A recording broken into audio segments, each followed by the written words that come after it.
What's up, guys? Welcome back to New Color Entertainment. This is Matt. There he is. This is Juice. And we're back for Scary Spooky Sidechick Wednesday! Woo! Presented today by Pizzeria Uno. Yay. Brought to you by Pizzeria Uno. Today, we are reviewing Juice. You want to go ahead and shoot it off? Absolutely. Today, we are reviewing the 1998 high school horror sci-fi film, The Faculty. The plot synopsis is, or at least very quickly, the tagline was, 6 students are about to find out that their teachers really are from outer space, or from another planet, excuse me. Or they are infected by something from outer space. Well, the one set. The tagline on the poster is 6 students are about to find out their teachers really are from another planet. That's an actual plot, huh? Yes. The film was directed by Robert Rodriguez. Yeah. This caught me by surprise at the end, kind of in a happy way, but at the same time, like, after Ariane kind of gave her feelings about it, I was like, oh, I can see that. It was written by David Wechter, Bruce Kimmel, and Kevin Williamson. It's The directed by? Because I thought he directed it. I said writing. Oh my god, I'm so sorry. You're right. I'm sorry. Go ahead. Starring in no particular order. No, in alphabetical Hello, order. Hilary. In alphabetical order, Jordana Brewster, who would become Vin Mia. Diesel's sister. Yeah, become Vin Diesel's sister. Yes, thank you. Clea Duvall, Laura Harris, Josh Hartnett, Sean Hattasey, Selma Hayek. Well, it's not starring, but she's She's in it. yeah. Famke Jensen, Piper Laurie, Christopher McDonald, which was a surprise to me, Bebe Neuwirth, the great Robert Patrick, Usher, Jon Stewart. The great Jon Stewart. The great Jon Stewart, yeah. Daniel Von Bargen, Elijah Wood, and Elijah Wood being the last one. The movie is The Faculty from 1998, Strange. Yes. Okay, so where do I want to start? The movie had 11 nominations. For... It was nominated in. It had a 1999 Saturn Award nomination for Best Horror Film. Josh Hartnett was nominated for Best Performance by a Younger Actor, again for a Saturn. Robert Rodriguez was nominated. Nominated? Yes, he was nominated for a 1999 Alma Award for Outstanding Latino Director of a Feature Film. And then there was some Blockbuster Entertainment Awards, some Teen Choice Awards, some Fangoria Chainsaw Awards. So a lot of the filming was done at the high school in Lockhart, Texas. The football team was used, and the city was told to show up for the football game. Were given fake T-shirts to wear in the stands. It was on the set of Harry J. Knowles. It was on the set of this film that Harry J. Knowles first got wind of Peter Jackson making The Lord of the Rings into a movie, and he urged Elijah Wood to go for it, even though the actor never read the book, which Wood duly did, ignoring the news that Jackson was largely casting British actors and videotaped his own audition. The drug test scene is an homage to the blood test in The Thing from 1982. This is Jordana Brewster's film debut. That was, I thought, yeah. Let's see. During a retrospective interview for Halloween H2O, Josh Hartnett acknowledged his controversial hairstyle that can be seen in that film, and The Faculty. Both productions hated it, but Hartnett intentionally kept cutting his own hair and messing it up to look more like an authentic teen. Ew. These antics led to fights with producers and the director of H2O, who wanted him fired. Ultimately, that did not occur as he finished both Oh, what, Halloween movies. 20? Yeah. Yeah. God, fuck that movie. There is an alternate version of the movie. In the original uncut version of the film, There was another character named Venus, played by Kidada Jones, who was in about 5 scenes. All her scenes were cut, and she is shown in some TV previews for the film, as well as faculty/Tommy Hilfiger ads and commercials. She's also visible in a scene in the theatrical version, standing next to Usher in Mr. Furlong's science class when they are looking at the new species in the aquarium. Let's see. This movie had a budget of $15 million and grossed 63.2. So it did make its money back and then some, just like yesterday's movie. Yep. And has developed a cult following since its release, so of course. Ew. It debuted opening weekend at number 5 in the US, making $11.6 million. Its eventual US gross was 40.3.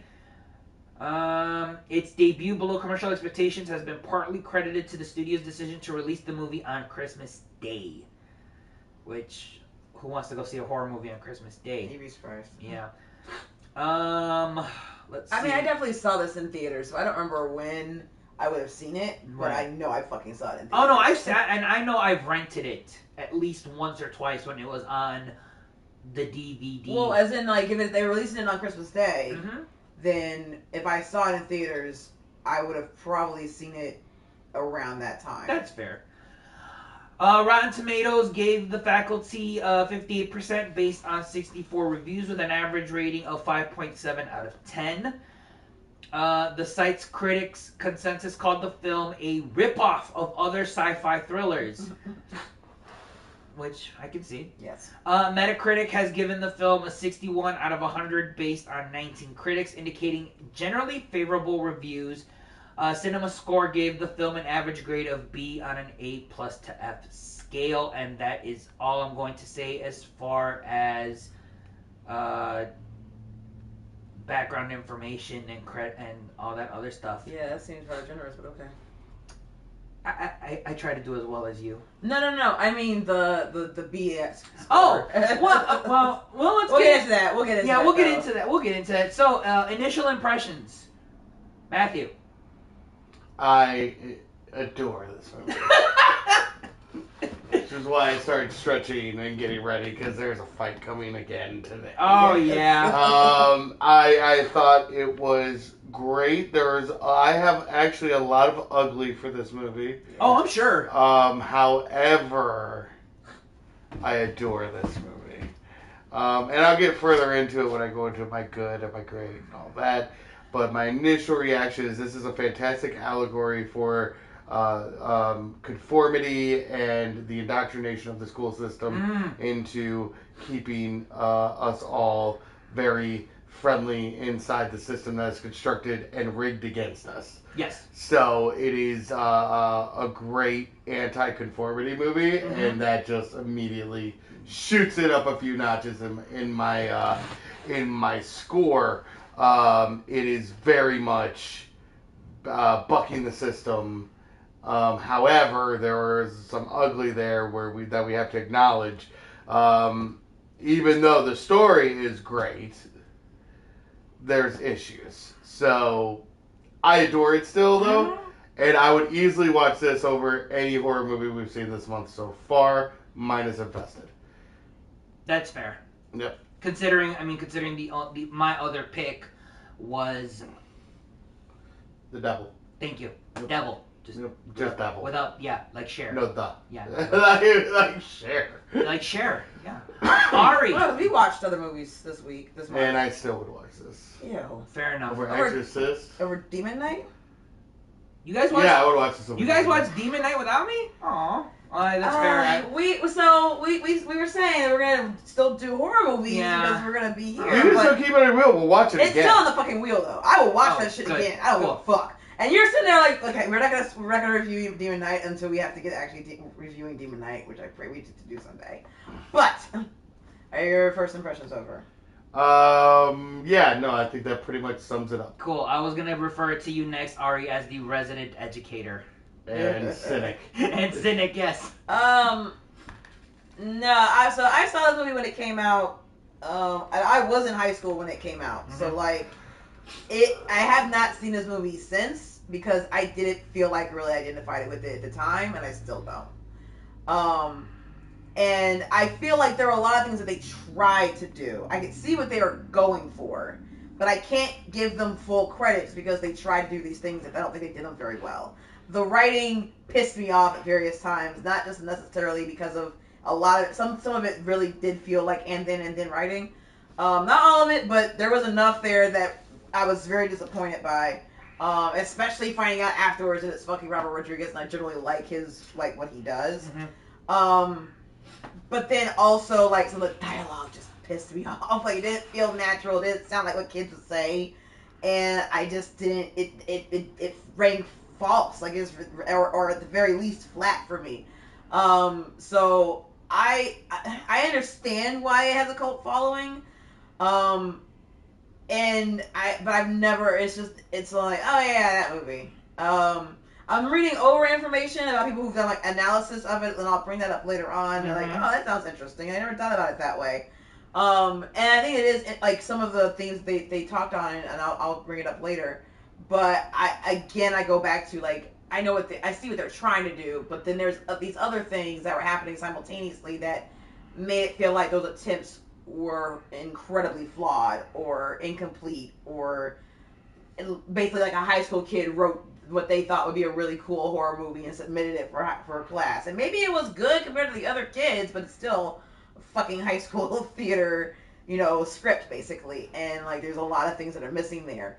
So that was my first impressions. I also remember being disappointed because, and you see it in the posters, that they touted Usher as being one of the like main characters or whatever. Yeah, because he's on the poster. He's used as marketing. That's basically what the fuck he's there for. He has like probably 10 lines in the whole goddamn thing, and not really much character development.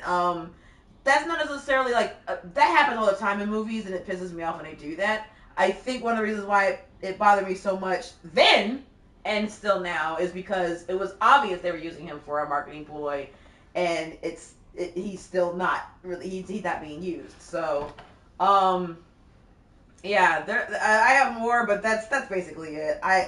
This movie was kind of mad to me, so. Okay. Couple quick fun things. First of all, Jon Stewart's character is actually Professor Edward Furlong. Of course it is. Of course it is. Who is also the actor who played John Connor in Terminator 2.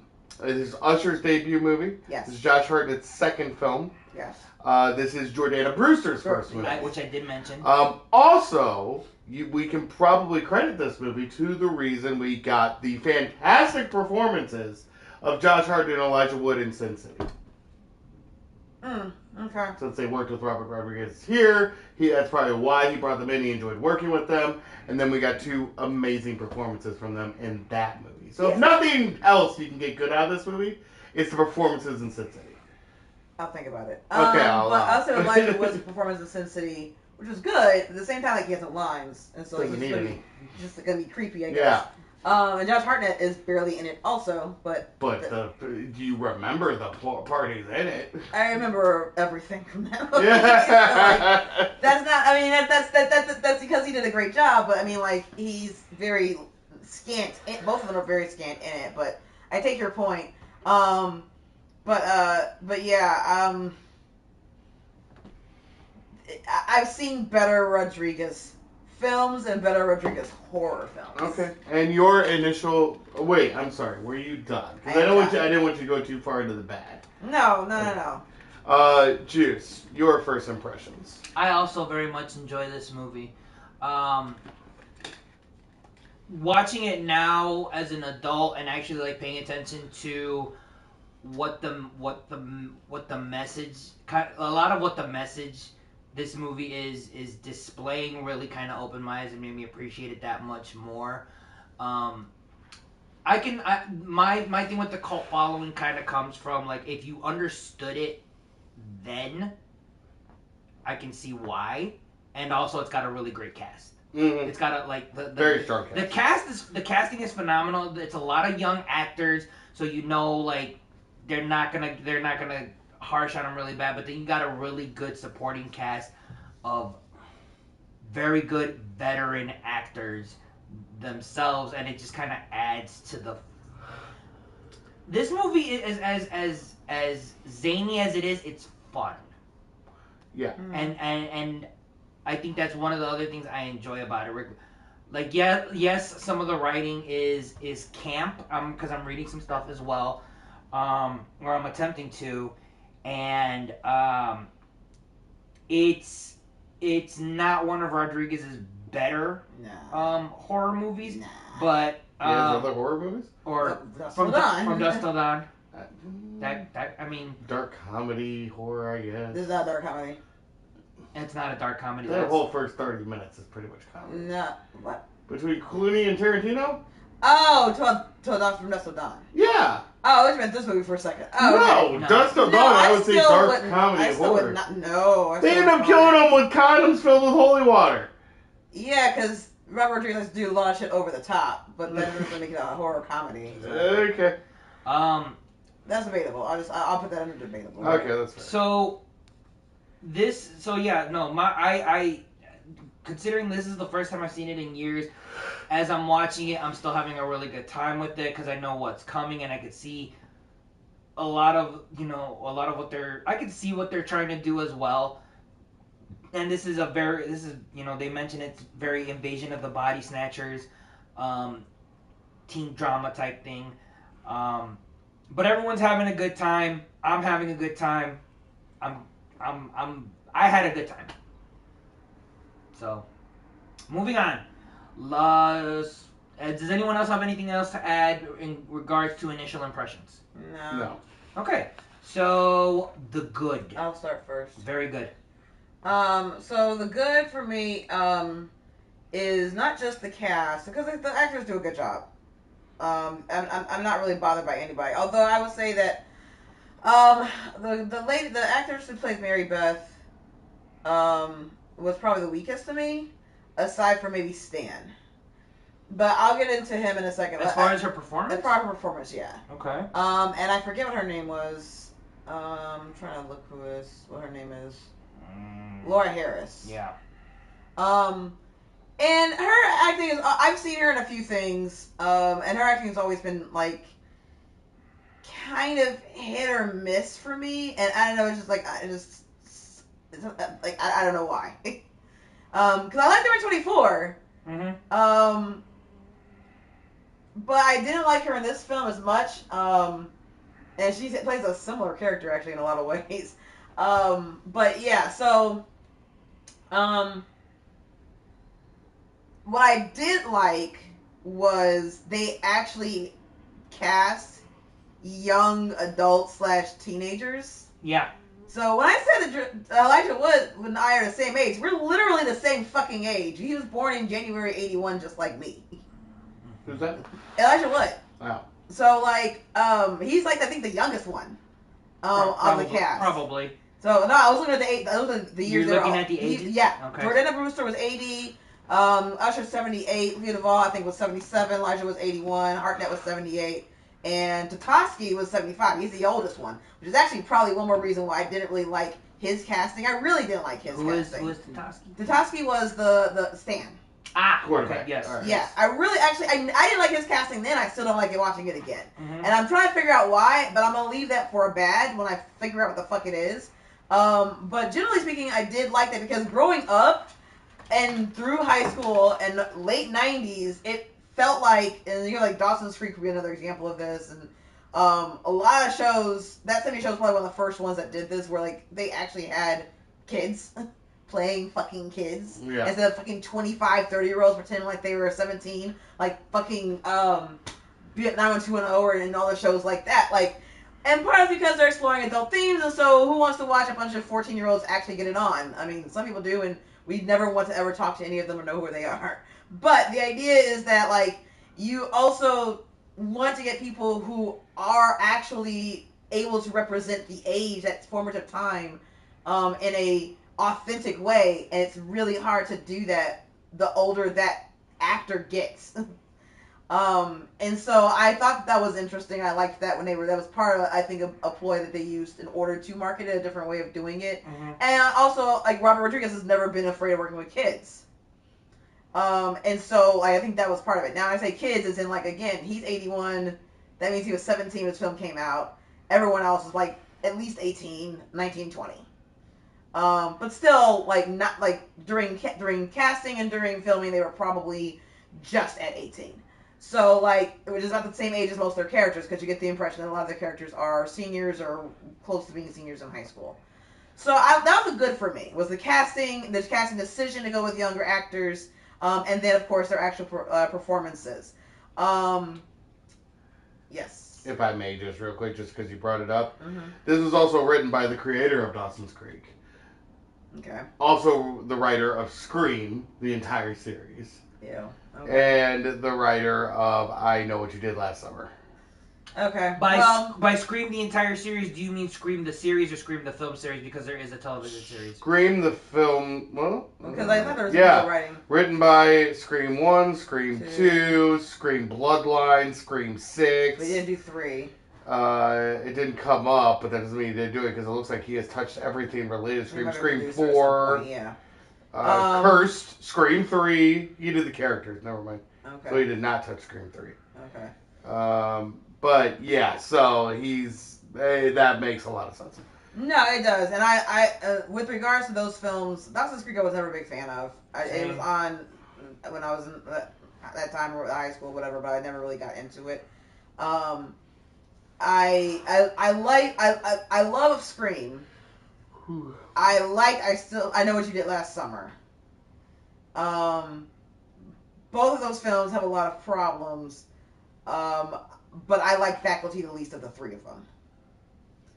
And I don't know if it's because there's the difference in other things they're trying to do with it. They're trying to reach out some of the success from Scream. And I Know What You Did Last Summer, versus trying to do their own thing, because it's obvious they're trying to also pull from other science fiction history in order to try and like inform their decisions and trying to be a little meta with it. When they had a discussion in the library. But I feel like it's them trying to do that same rules like of a horror movie that you see in Scream kind of conversation. And I don't feel like that...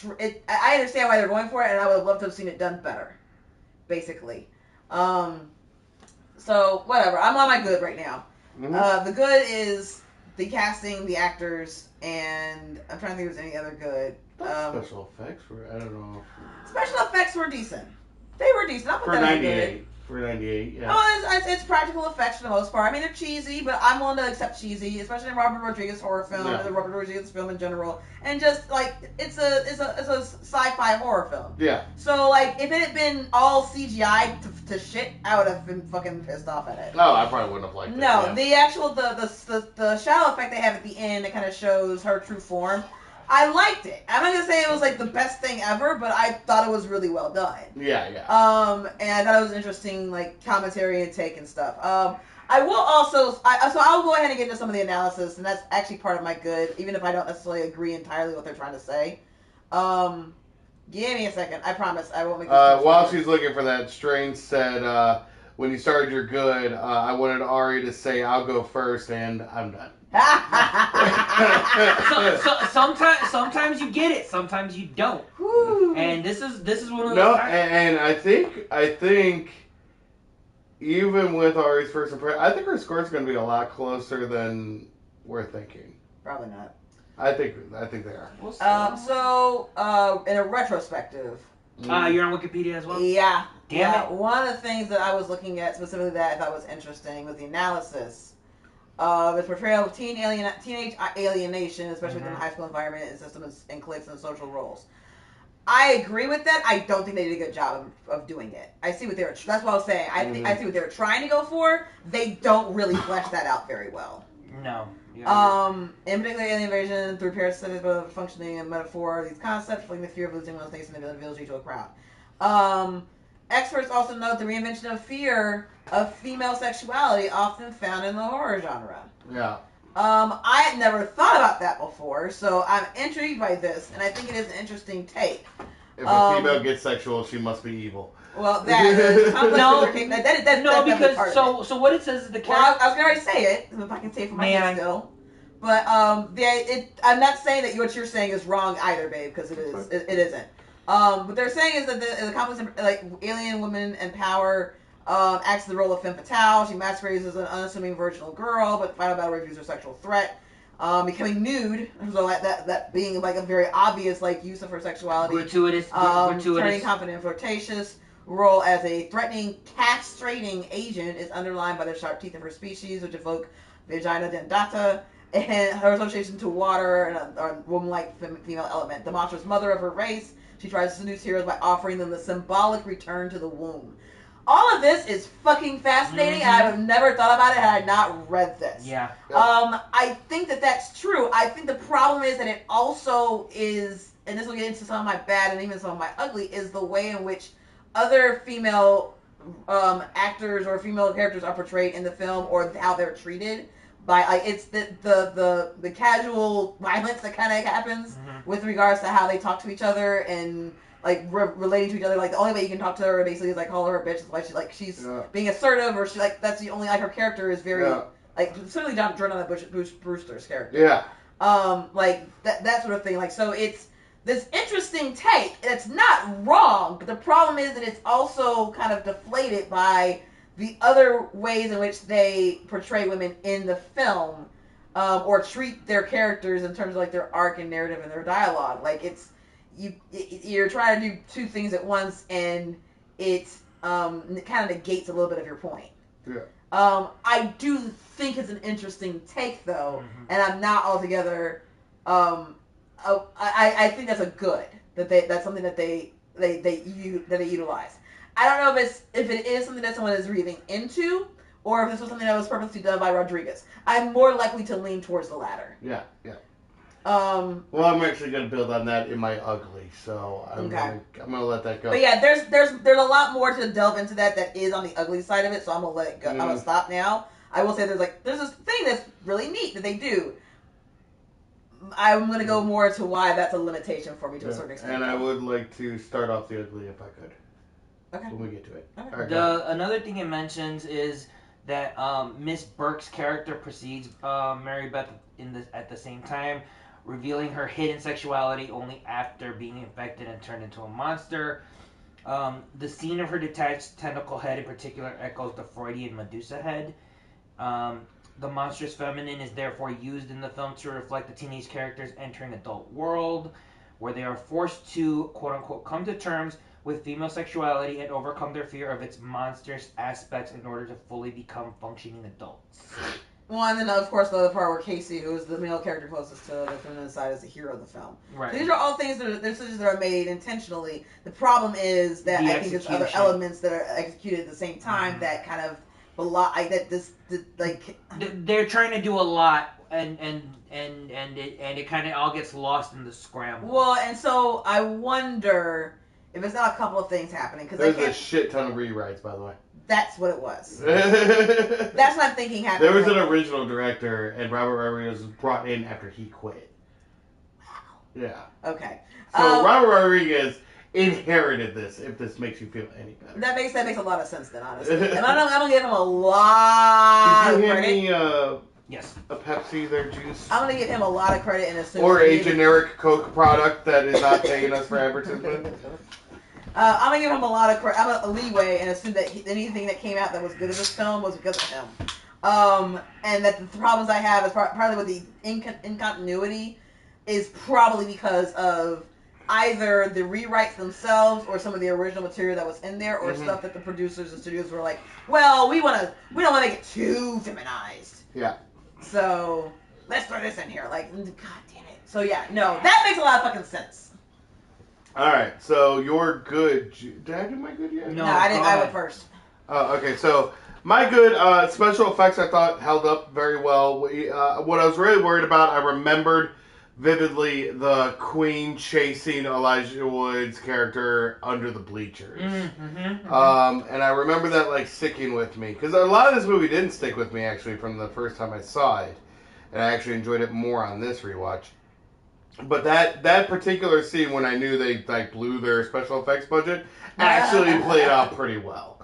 The alien doesn't look terrible climbing under the bleachers, and everything. They mix practical with CGI very well. They focus more on practical and then use CGI to enhance the practical shots, which is how it should be done. Yes. The actors, Josh Hartnett, I've always been a fan of. He was kind of typecast and left to die in Hollywood. They were all. They're all kind. For this particular film, everyone is typecast. Well, and my thing is, like, Josh Hartnett was kind of stuck in that Leo DiCaprio, Bad Boy, Devon Sawa. That's not Bad Boy. No, Pretty Boy. Yeah. Love interest, heartthrob, Yeah. and only one of them made it out alive. That was Leo. Yeah, that was. Leo had range. Yeah, Leo was like, fuck that shit. I'm going to get with Tarantino and say the N-word on screen, and y'all ain't never going to think of me the same. Yeah, that's like 20 years into his career, though. But still, Django's like the pivotal moment where you're like, Leo's different. But when you look at where they kind of end up, Leo went with Tarantino. Hartnett went with M. Night Shyamalan. No, well, here's the thing. I don't agree with that. Trap. Hartnett's latest movie. It's a Trap. It's a Shyamalan. Never seen it. The one where he's a serial killer trapped in the I wanted to see that one. Yeah, okay. Yeah. As did I, but I also say that I disagree with that because you still have Tarrant. Like, he was in fucking Departed. Which was first? Departed. The Are we sure on that? Yes. Okay. But anyway, you get my point. My point was that Leo's the only one who made it out of that era. Yes, he did. And there's a lot of them because Devon Sawa and Josh Hartnett weren't the only ones. Those are just kind of like the front runners that I can think of. Ryan Phillippe's another one. Yeah, Gosling, but he kind of came out of it too. No, he didn't. Not really. Sure, he did. He married Reese Witherspoon, and then that's it. Anyway, the actors are really good. There are a lot of solid background actors in this movie.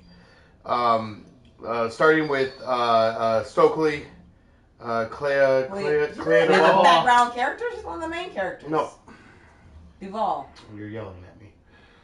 Yeah. Can I explain? Go for it. In every other movie she's in, she's a background character.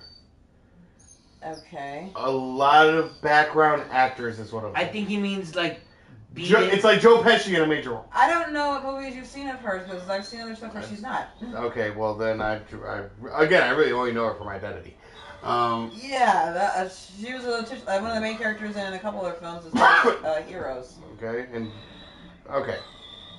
Actors did a good job. Yay! Nice, simple, and succinct, so Ari can't pick it apart. You're right. Robert Patrick's a lot of fun. You actually see a lot of T-1000 come out of him in this movie, which is a fun little nod. And I think this is a big nod to a lot of those hidden identity horror films, like Terminator, like The Thing, like Body Snatchers. Well, yeah, it's a love letter to them. There's a whole scene where they're pretty much describing how amazing they are. Yes. And I appreciate that. It has a good story. Anything that's anti-conformity and anti-indoctrination of the populace is on my radar for a movie I'd like to watch. So I like the story, I like the characters, and I liked the acting. I'm going to stick it right around there. Real quick, I'm looking at Clea Duvall's filmography, and before this, she has 1, 2, 3, 4, 5. She has 6 other movie credits. Can't Hardly Wait, Girl, How to Make the Cruelest Month, Niagara, The Alarmist, Little Witches. Now, how many of those is she the lead?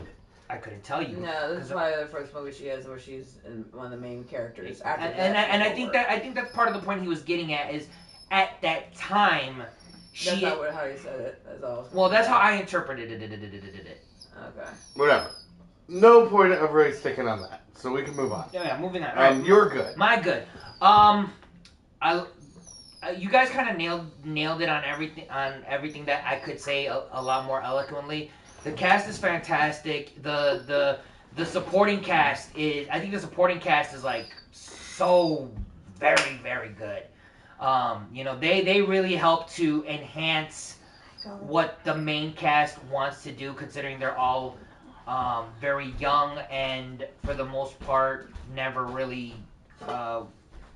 in like the front forerunners of a lot of films, maybe with the exception of like, because I know Elijah Wood from growing up because I've seen him in a lot of stuff. So he's used to leading roles at this particular juncture. This is him also after The Good Son. Yeah, I mean Elijah was always kind of a front runner that this is going to be a leading man.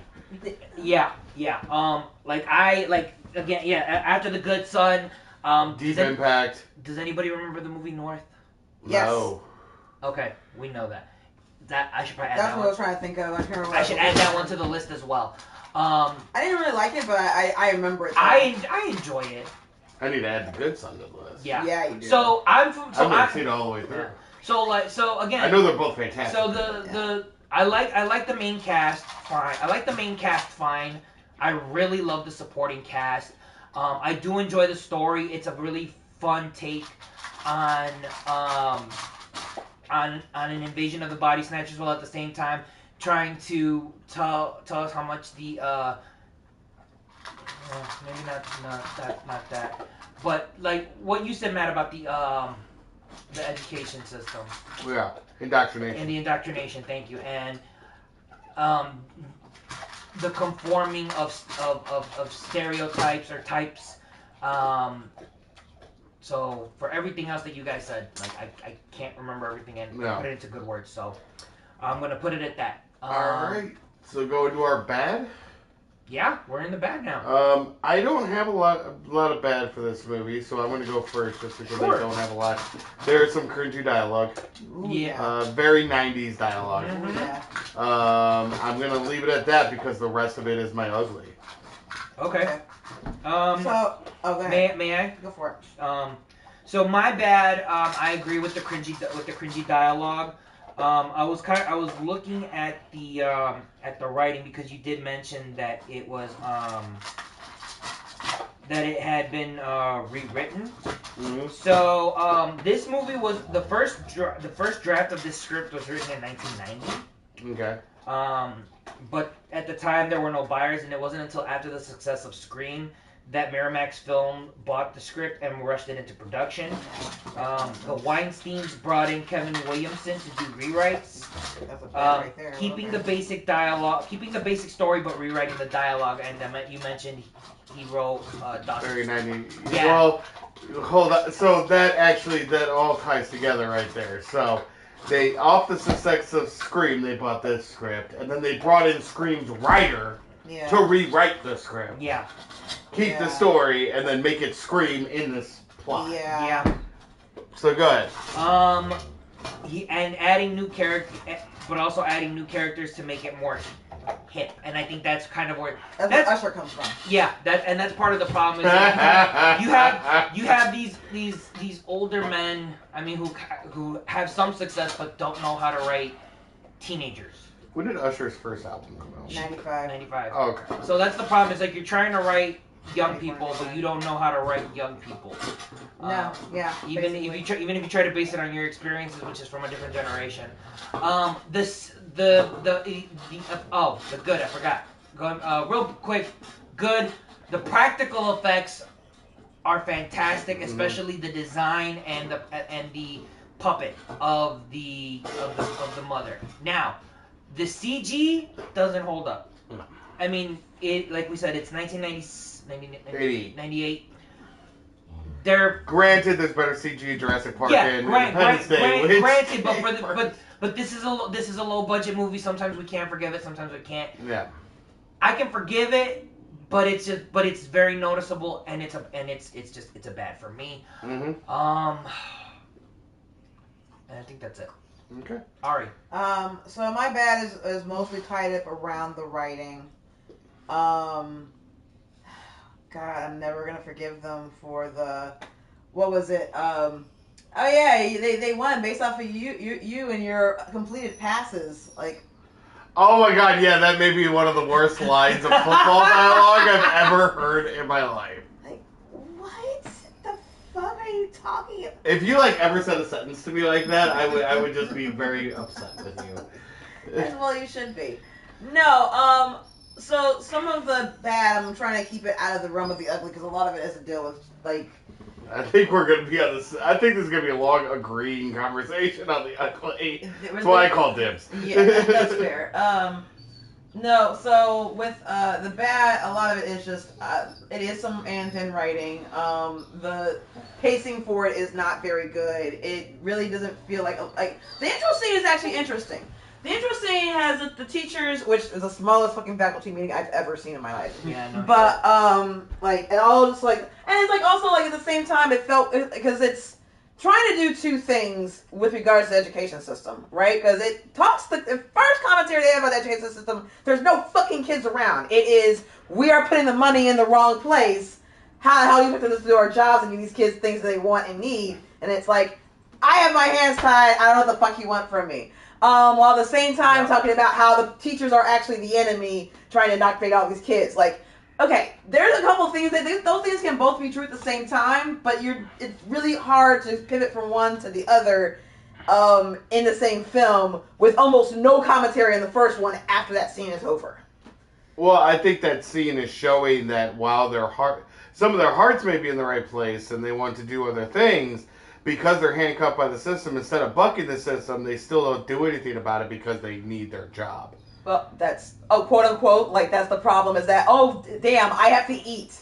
How dare you sell out your youth for being able to do your job the best of your ability. The problem is the system makes it to where you're handicapped to the point where you have to do your job to pay your bills and feed your family, and you can't fight the system because you literally that is not can't the point they're afford making. to. That's not the point they're making at all. They're not good at making it, but that opportunity was there. It's like no. The issue is they start to make that point and then they just leave it flat. That's what I'm trying to say. Okay. That we weren't supposed to lead into the conversation like, oh, well, like, it's because you guys are just doing your jobs. Like, no, that's not even the connection that you are trying to make later on in the film. You just ignore any sort of motivation the teachers have because now they are the enemy. Mm-hmm. And so we're not even going to worry about trying to make them sympathetic or trying to save them or anything like that because we don't care. Okay. We start, though, by trying to build sympathy for them.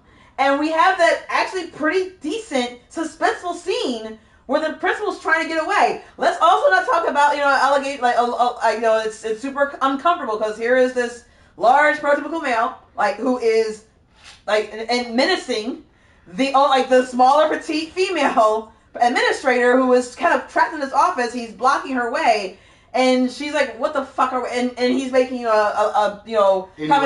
He's making innuendos. He's commenting on her appearance in a very creepy fucking sort of way. And that's like, okay, this is weird. I'm getting out of here. And all of a sudden it turns violent. Obviously that's an issue. And so, she's trying to get away and she does. And then the other teacher is now actually helping this whole time. And so, that whole scene was fine. Ish. I have ugly with that too. But mostly it was fine. I thought it was really well done. Except the problem is then it kind of that point gets stepped on later on. When they ignore anything about it that happened. Yeah, it's basically just minor. It's minor plot setup. Yeah, they could have. They could have. It would have made more sense if they were just finishing up for the day or whatever. We don't get into any of their backstory. All we know is that this is the principal or something like that, and we have the coach. We already know the coach has is part of it infected. And so now we see him later on. We could have let the whole other thing. That was their attempt to try to make a commentary on it, which is true. But then they completely ignore and step on their own point by not following up with it later on. Yeah. And that's actually probably my biggest issue with a lot of the writing in this is that it requires you to make certain leaps. And I'm trying to think of some of the examples that happened during the film is basically this must be aliens. Okay. Or no, there was a whole scene set up where they're talking about maybe Spielberg's an alien. And okay, conspiracy theorist. Like, I understand we can try to pull this back some, and you're trying like, if they are, then everything is. Like, that's not necessarily how the logic works. And so that was kind of my issue, was like some of the logic for the film doesn't really fall through. Like, it doesn't make sense. Like, you still have to follow your own rules that you set up in order to get there. And so when they have this conversation, it feels like they're trying to replicate the conversation, or at least the energy from it, from Scream, where they're talking about all the rules that happen with it. Like, they're trying to be more meta about, like, horror movies and everything like that. And, like, this didn't feel like, if you guys are going to be doing it, it didn't do it well. Mm-hmm. And I really think y'all needed someone to look over your rewrites before you did that. Yeah. I have more, but I think most of it probably deals more in ugly. I'm really trying hard to, like, because the scene where, like, some of it also just understand that some of this just won't work out the way that it does. Like, it doesn't make any sense that you would be infecting the entire, like, that these kids would be sitting there after they've been infected and would sit there and actually sit through an entire lesson and be raising their hands trying to respond. I find hard to believe. Yeah. The fact that Miss Jem, I forget her teacher, Miss Burke's class, she is obviously timid. She's obviously like very whatever, not very commanding presence in her class. And maybe this is a different time, but I cannot imagine that class would have been quiet at all. Yeah. At all. They would not respect her. There's no reason. She would have no classroom management. So when he's like cracking wise, whatever, and everyone's like laughing, he wouldn't have fucking answered the question in the first fucking place. No one's paying attention. But that's because they needed to set up this conflict between the two of them, to set up some sort of tension between them, like, and show, oh, he's actually smarter than he lets on. Yep. You could have done that in any other way with any other teacher, and you still got the same effect. You do it later on when you show him doing the science shit. He pushes the fucking science teacher out of the way to get behind the microscope, which is weird. But okay, we gotta set him up as kind of a hero, so we're gonna make him take charge. Yep. So there are a lot of decisions that were made with regards to what would have probably actually happened, obviously, in a nonsensical science fiction horror, but there's still some rules that would have applied that even the movie is saying that we're supposed to be following that they don't follow. Yeah. So that's supposed to be my bad. All right. So we're ugly. I'm gonna go. I'm gonna go bad? first. I did do my bad. Okay. I'm gonna go first because I don't think I have a lot, and like I'm. Oh. Okay. Yeah. No. And I'm not really overthinking it too much, but the first one that comes to mind is Burke and Zeke's relationship. Oh, Jesus fucking Christ! Right? Is the sexual tension that they are writing and setting up, and I get ungoddamn necessary. Yeah, it is unnecessary, and from a certain perspective, I get it because it as men, we hot teacher. Yeah, I get exactly. I get that. So that so that's what that's there for those guys that like. Hot teacher, whole thing. Yeah. However, I will agree that it is grooming. It is very much so, very much so. And they could have done it in another way. They could have not done it. Yep. There was no reason for it to be there. It's a further story anyway. No. I'm not defending this. I'm just waiting. Go ahead and finish. Yeah. But there's a reason for it being there. It's just not a. It's a terrible reason. Yeah. Go ahead. What, Weinstein's? Well, let me get there. I'm so sorry. No. Keep adding on while we're still there. But yeah, because as I was reading the credits and I saw the Weinstein's names on it, I was like, oh. And while I don't remember every little single detail, I was like, I know it's a real bad. So, and I think that might be it because I can't think of it. Drugs in school? Yes. Don't do drugs, kid. All right. Don't make your own drugs and bring them to school. Oh my God, seriously. All right. Let me jump in. Yes, go ahead, Matthew, because you've been waiting for my ugly. This is a fucking Weinstein film. Yep. Okay? Yeah. It's a Harvey Weinstein film. We know what Harvey Weinstein has done. Yep. Grooming, pedophilia, borderline sexual trafficking, if not sexual trafficking. Actual sexual assault. Just a whole bunch of nasty, ugly shit. And you're in a movie made by the Weinstein, I don't give a fuck. However you say their stupid ass name. that's based in high school that has a few things. Mm-hmm. One, a teacher who has a grooming relationship with a student, which they try to make okay by saying he's a repeating senior. So he's at least 18. It's technically not illegal, but fuck you. Yeah. I see what you're doing over there, Harvey. You're not that slick. The man All the women are sexualized. Yep. This is obviously a sexualized environment in general, which they're probably just going to hide behind. It's high school, all the hormones. Oh, I see what you're doing, Harvey. You're not that slick. Are they all though? And then we go through... Even Stokely? Yeah. Yes. It's all around... Her whole identity is around her sexuality. You're a lesbian. Yes, and even though she's not. And then afterwards, she's like, oh no, I just used that as a front. What woman used being a lesbian as a front to keep people away? There are thousands of other things you can do to keep people away. We see what you're doing, Harvey. You're not that slick.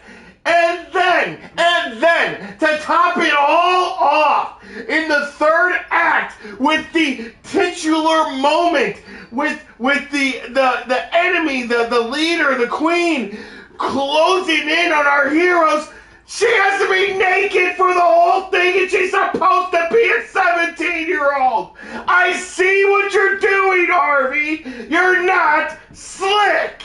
Yep. Harvey Weinstein is my ugly. Would you like to go next? I mean, you did a lot of the shit that I was gonna say. Honestly. But yeah, no, 100,000% of everything you just got finished saying. All of it was cringy. That's why this movie's gonna ultimately end up getting scored a lot. The writing inconsistencies and the cringiness are why this movie is not gonna get that high a rating for me.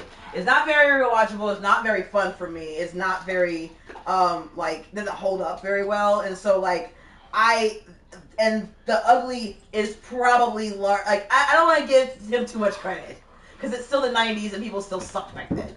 But I would not be surprised if some of the not even just the sexualization of the characters of the women or whatever, just the poor ways in which they kind of wrote the female characters. But they're Jordana is only reviewed as a ball busting bitch, basically. They try to give her some backstory, her mom drinks, probably because her dad died. Oh, those random shit, where the fuck did that come from? I'm cool with it. I want to get more, but y'all just threw that shit in there, and then just no one else gets any backstory. Oh, and then almost no one else gets any backstory. Not to mention, that's the character where when you call her a bitch to her face, she goes, "Are you hitting on me?" Yes. Fuck me. It's no. I actually want to make my ugly the way that everything kind of wraps up in a nice little bow. We have our little heteronormative couples that are all paired off together. Mm-hmm. We have Jordana and the geeky kid. We have the former jock and the now purple wearing non-lesbian. That shit pissed me off. I just remembered and I wanted to add it to my bad because purple wearing non-lesbian. Yeah. So her whole look changes at the end of the movie. One month later, now she's no longer in black with dark brown hair. She's kind of a dark blonde in a purple dress. Yeah. Then Zeke goes from being the druggy bad boy, the intelligent druggy bad boy, to the football player. Yeah. Who's still probably stuffing the fucking teacher who's waiting for him in the stands. No, that whole pairing thing off just. Yeah. It creeped me out then. It fucking creeps me out now worse because I know more shit than I did before. But even as a teenager, that shit was that's fucking weird. I don't like that. It's probably actually one of the reasons why everybody can watch the film because I know how it ends. The movie more or less is forgivable in a lot of ways in terms of the action and some of the writing or whatever. Aside from all the cringy shit we just got finished talking about. But the ending, the way in which they kind of just pair everyone off, just always fucking left me skeezed as fuck. Okay, so there's that. And then I don't know if I'm gonna make it ugly. I don't know how I feel about it, honestly, but I feel like it should be an ugly, and that is, we gotta do drugs to save the world. That's basically where it's at. We see what you're doing, Harvey. You're not that slick. And I feel like this, thank you. I feel like this take on high school. Do drugs and have sex with older people. Oh my God, yes, right. And I feel like this. I wouldn't be weirded out by it as much if it were not for the random gun in there, which I guess that's kind of, I always thought was like, why do you have a random gun here? We're not going to talk about, oh, it's just a gun. He's a like, drug dealer. Kinda. I mean, I would Kinda. understand why he had a gun. I mean, Kinda. he makes his own shit. So yeah, that one I can't get with you. And I understand why he has a gun. No, he has a gun because it's a fucking movie made in America, and like that's why basically. Like, I mean, I'm sure there's reasons, but like it's so like just doesn't really. And it just sitting out in the middle of nowhere. Does it not mean like he like pulls it out of somewhere like or he goes to get it or something like that? It's just sitting on the middle of his chemistry desk, which seems like a problem overall if you were trying to use it later on. But okay, whatever. No, and there's just, no. I'll stop there because I can't. You basically hit most of the shit that I was gonna hit, but it's just a lot of the cringe. So we will sum it up with: we see what the fuck you're doing, Harvey, and you're not that slick. Should have titled the episode that. Strange has said, drugs, yes. Sex with older people, no. Unless you want to, but never together, and not until you're 25. And he also says, technically not illegal doesn't mean not disgusting. Yeah. So there's that. It feels like whoever was writing some of the elements about how this high school works in terms of like dating the teachers, the guy who's drinking in the background, the racking up some poor guy against this flagpole, and no one's saying shit. No one being around. No, not a single adult to be fucking found. After getting his nose broke coming off the bus. Yeah, no, not a fucking single adult around.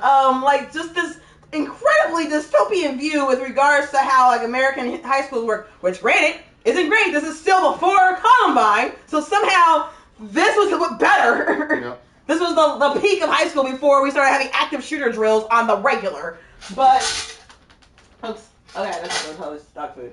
But yeah, no, like it harkens back to a different way in which I think like high schools have usually been portrayed, which are more reflective of probably the times for people who were experiencing them 20, 30 years before this film was written, where interracial busing was a problem and women were not allowed to really do much beyond like cheerleading in terms of sports. And no, yeah, you had the nerds versus jocks constantly being picked on. I'm not saying that shit doesn't happen now. I know the fuck it does. I know the fuck it did then. The amount of lack of supervision and like just this is the way kids were, sort of acceptance, is a very cynical view in taking towards this movie. And it also sets up the reason why like we're gonna call a woman a bitch and then pretend like it's flirting. Like, and just call her that repeatedly throughout the film. I don't even know her fucking name. Excuse me, are you It's cold just hearted that bitch? No, yeah, basically, yeah. The not even just so much like the sexuality like for the character of the lesbian for Stokely. It is the vehemence with which Jordana Brewster's character is constantly bullying her over it. Again, not saying that shit doesn't happen, but that's the only way that she's focusing in on it. And I get maybe like, oh, well, she's jealous and so forth, blah, blah, blah, I guess. But there's a lot of other things that she could be doing, and you are focusing in on this one, and it's fucking ew. Yeah. It was ew then, because it isn't like, oh, this is 20 years, 30 years later. As a high schooler, at the time this film came out, about high schoolers at the time this film came out, it's fucking gross then. Okay. So. There it is. So our great. Go ahead. Robert Patrick.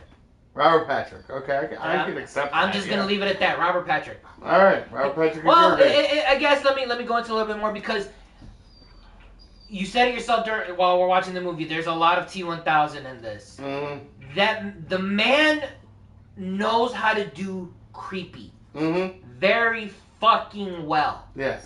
He has a very great presence, and his look it was a perfect casting. Mm-hmm.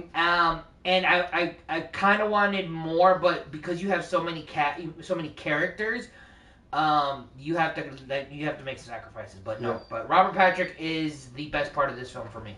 Okay. I'll let you go first, babe. My grades.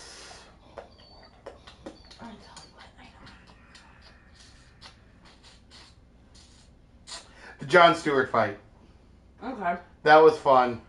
I like seeing Jon Stewart just do something a little different. Mm-hmm. I know the man's talented. I love watching Daily Show and all that. So seeing him as a villain, and then seeing the fight break out in general, like it's a pretty well done fight, and it has a lot of suspense to it, and it's a good way to bring all the characters together without it feeling like I need you all to meet at the same bar and just so happens to be there. Like Yeah. everything kind of made sense for them coming together in that moment. Mm-hmm. Which was nice, not and then storytelling. So that scene from beginning to end, I enjoyed. And that'd probably be my favorite part of the movie. My favorite was the beginning, like I mentioned before, and then everything just goes downhill from there. Okay, So that's fair. so the opening. So the opening. Faculty meeting. Yes. So literally like the first 3 minutes of the movie. Is it only 3 minutes? I thought Maybe it it's was a little 5. longer, Maybe but it's yeah, 5 basically up minutes. to the point the principal gets stabbed, and they're like, "Oh, I always wanted to do that" or whatever. Yeah. But, like, yeah. Which I almost named this episode that. I always wanted to do that. Like, Yeah. it just was a little long. Well, but- and it kind of that's another not even ugly, but I guess bad was that they don't really actually lean into that enough. Yeah, they really could have done that a there's- couple more times. Yeah, Yeah. but there's also like that part that. The closest they get is with Famke Jensen's character, where like she is just ripping this asshole a new one because he's selling drugs in the school, and she's always wanting to tell his ass off. Which is just other elements of layers of ugly in this fucking movie, also because of just how shitty it's done. But yeah, traumatizing. Honestly, it's not even just like, oh, you're a terrible person, and this is why you're gonna like. It's also like get into like personal, like why your mom left you and blah blah blah. Like that's the sort of shit a teacher would get fired for, like easily when you're doing it in front of the entire school and everyone can report this. But whatever. But yeah, no, I wish they had leaned into that a bit more. The whole like lack of inhibitions. Yeah. On the people who are being infected's part, and they don't. They start with it and then they move away from it. They kind of went almost. They went full Yerk. Yeah. On this, if anybody remembers Nope. the Scholastic book series, which then became a Nickelodeon TV show, Yep. Animorphs, which I am currently Fucking audiobooking. Animorphs. Yeah, they could have given us some sense of autonomy or where you lose control, because it's you they say I always wanted to do this, but it's like, is it the alien, is it the parasite talking, or is it them? You know, Well, where's and it coming they from? mentioned, because at some point where like Jordan Bruce's character is talking about, I've never been this happy before, Not or since since my dad died. before my dad died. Yeah, exactly. So, but the idea is that like they are still in there, and it's the alien that's kind of like playing with their mind. So it's full Yerk. It for whatever that means, but the idea is that they are still themselves, but they don't have Control. and so they are allowed to do things like stab a teacher in the neck or whatever, because that's what they've always wanted to do. But the lack of control is that they are that they're like the control they have is, or the control the aliens taking over them is that lack of control. Like they would never do this because of, not just because they've always wanted to do it, it's because they've always wanted to like lose control, but they don't actually want to lose control. The aliens force them to, Correct. and that in of itself is a loss of control.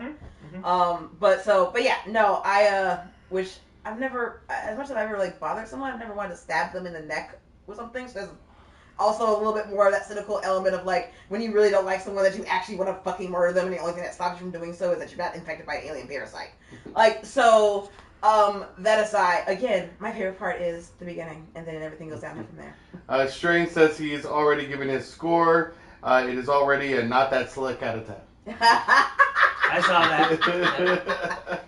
All right, so scores. Scores? We are Scores. at. I am going to infested this score. Really? I have 2 scores.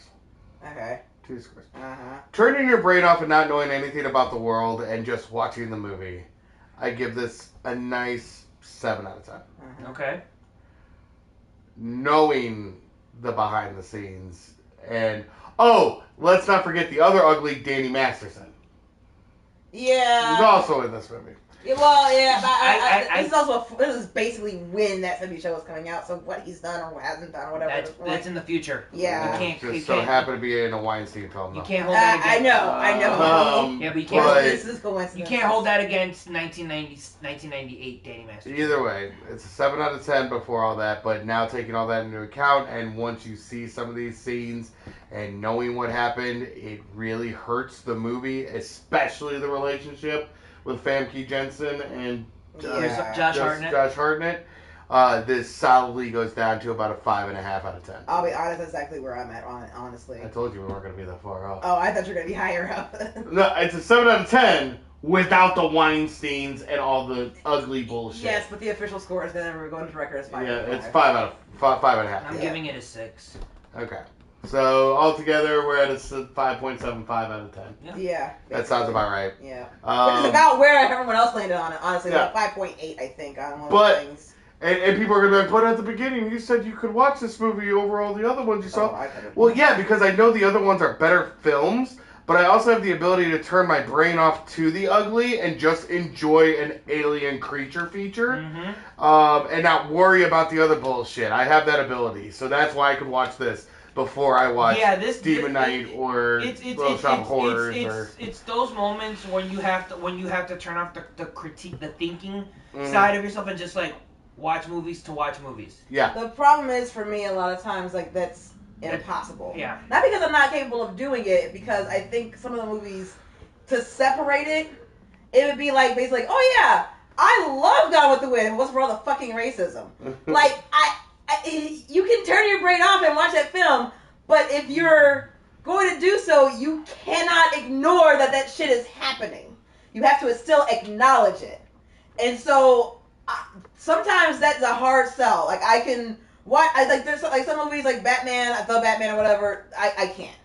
I can't do it. I can never go with the Wind faster than I can for the Batman. I need to put the Batman on the wheel. Some of that shit was just skeevy as fuck to me. Okay. And it's impossible for me to just like turn it off because it's speaking to me, or it's ignoring like certain elements of experiences and requires me to do so. Like, but that's not how I live. That's not my viewpoint, and I don't understand that movie's take.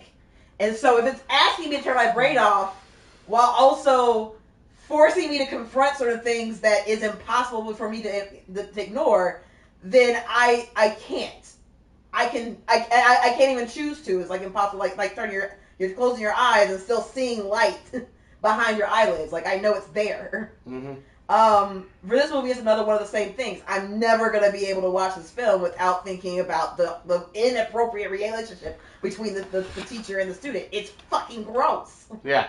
No. And it's gonna be hard for me to watch the rest of the movie because it seems to be central to that character. Yep. So. All right. But yeah. I get told turn your brain off while listening to rap albums. The day I do that, kill me. So strange. And Ed, what's up, Ed? Good to see ya. We're actually getting ready to. We're gonna be done in the next 10 minutes or so, but we also I do have a stream immediately after this one, so stick around. Right now we're reviewing The Faculty from 1998. We're altogether we were at a 5.75 out of 10. The kind of ew relationships and grooming and Weinsteining of this film really hurt it. What could have been a really solid movie. So watch, stream, rent, buy, don't bother. Don't bother. Stream. I say stream as well. If it's available to watch for free, which it is right now on Paramount, give it a shot. Turn your brain off. Have some popcorn. Maybe some alcohol. Snuggle up with your wife, husband, partner. Enjoy a stupid creature film. But I would not give the Weinsteins any of my money if possible. That movie sucked, said Edward. So there you go. All right. So that's where we're at. That means I believe we it are is time to spin the wheel. Yes, we are. So we are spinning the wheel for the final time. And this will be the last time I'll be skipped. and then I'll finally get to spin the wheel again. Look for the stream. All right, here we go. Wheel of morality, turn, turn, turn. Tell us the lesson that we should learn.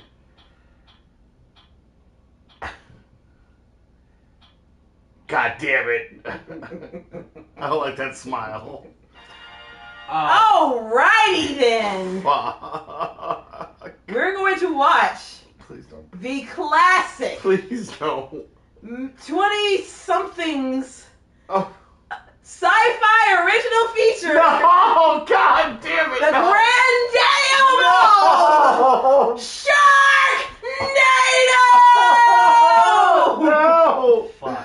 No! Wow. Why do you hate me, God? It could have been Velocipaster. I was really hoping it was one. It was one of those two. It was that Is it like 2 things on the wheel and that's it? No, it's like 7. But ISS is on there? Huh? ISS is on there? Yeah. Is that a horror film? The one with the sci-fi, or when they were stuck in like in the space with the nukes going on downstairs. Is that a horror film? I would consider that a fucking horror film. Man, I wish they would have landed on that. I want to see the fuck out of More that of a movie. thriller, if anything. Well, thriller, horror, like fucking a lot of Hitchcock is fucking thriller. and this What was like horror else too. was on there? Because it looked like only 4 wedges. So So I whittled it down because I knew this was like one of the last ones we're gonna be doing. I need to whittle off Sharknado. Of course not. Weirdo. Alright, go ahead. So the Sharknado, Scream, Demon Knight is still on there. The Scream. Birds, The Lost Boys, ISS, and Velocipaster. See, I would have liked to watch just about anything besides. I had also Sharknado recently and removed Velocipaster. from their Village of the Damned. I Still Know What You Did Last Summer, Tammy the T-Rex, and Serial Mom. Oh, we could have watched I Still Know What You Did Last Summer. Alright, so unfortunately next week we will be watching Unfortunately. Sharknado. The next movie is the last horror movie. That will be streaming. Strange says finally a great movie. And this movie is a 10 out of 10. I don't care. Sharknado is goated. Sharknado is trash. It And is. It's I'll such finally fucking be able booty. to break down why it's I'm trash. so happy. No, baby, I want you to understand. I understand this movie is fucking trash. I get that. But I'm trying to understand why it's so Okay. fun. Well, we're going to analyze it next week and really break it down. That'll be the last horror movie of Horror Month on stream because you still have to watch Final Destination 4 before the end of the month. Until we get through the whole series. which I Strange think says is you what should we're be so doing. lucky to watch it, Matthew. Yeah, go fuck yourself, Strange. Alright. You come join us, Strange. So, we're going to call it there. If you want, stick around. I'm going to have another stream directly after this. And then we will call it for a night after that. So, for No Collar Entertainment, this is Matt. Sure am. This is Juice. We are out. Bye. Don't be a Weinstein. Don't be a Weinstein. You're not slick, Hart!